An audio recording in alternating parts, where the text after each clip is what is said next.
Thank you for calling the Community Bicycle Network. How did you get involved with the Community Bicycling Network? It was originally because of our Wenches with Wrenches workshops. I found out that there was a group involved in teaching women how to fix their bikes, and so being someone who knew how to fix my bike, I wanted to get involved in doing that, and that was 5 or 6 years ago. Do all kinds of workshops now, so the men can come too. Currently we have workshops running once or twice a week, always on Wednesdays. Repair courses, we start with just the absolute basics, and they're one-off courses. If you really don't know very much about your bike and want to start learning, basic care and maintenance of your bike, we'll do a flat fix and basic repair workshop, and then we do one on brakes and gears, we do one on wheel truing and ball bearings, and we do one on wheel building as well. And how many people do you have coming out for your workshops right now? We cut them off at a pretty low number so that people can get a lot of hands-on. There's one instructor, so in order for everybody to get lots of attention, we cut the workshops off at 6, so it's a small class with one instructor. It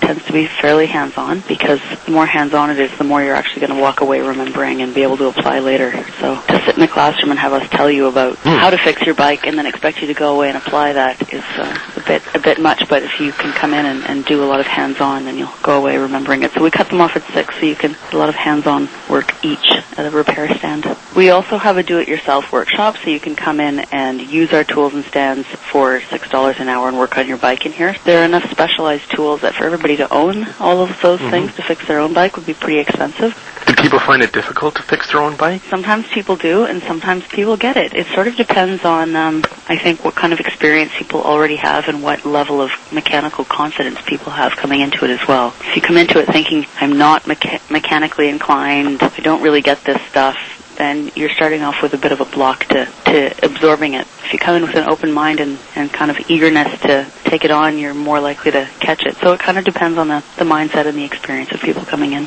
But it's definitely doable. Usually if people are showing up for a workshop, they've paid $30 for an evening to learn how to work on their bike. They're pretty committed to being here.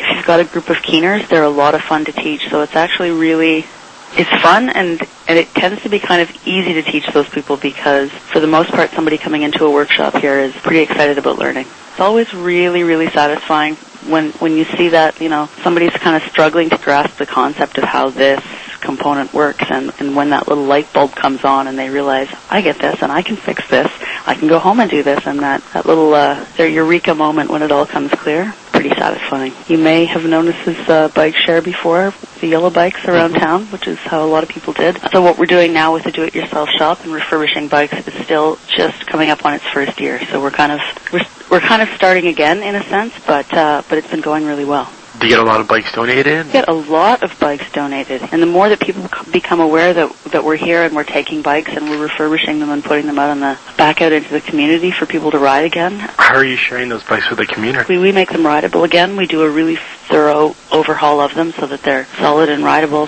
Sell them at a reasonable cost. With a 3-month warranty. We also give away bikes to people in low-income situations who can't afford to buy a bike. So the yellow bikes that were previously part of a membership-based bike-sharing program now go out as rentals for $10 or $15 a day. Oh, nice. And you rent trailers as well? We've got a whole fleet of varying sizes, from an 8-foot long bed trailer to little 2x3-foot bob trailers for running around town for smaller errands. Nice. It actually is a really good alternative a really easy alternative to using a car for errands. So we've had people move their apartments with the trailers. That's an accomplishment. Yes, it is an accomplishment. Pulling a couch and large furniture around behind your bike is no small feat. I hope they weren't going too far. I hope so too. Well, not between cities. Through the summer, had 4 full-time paid staff, a number of regular volunteers. At this time of year, I'm finding that it's typical to have about 4 people per class, so I hope that by next year we'll be a little bit more organized and established, and we can take it up a couple notches. I would say officially we support the advocacy work that's happening around bikes in Toronto, but we aren't in a position, just because of our obligation to our charitable sponsor, we can't do advocacy. So who's sponsoring you? We leave that. It's an organization called the Toronto Christian Resource Center, and basically it has allowed us to have charitable status when we need to. Yeah, I appreciate the talk. Thank you very much. Okay, thanks, Arthur. Have a good day.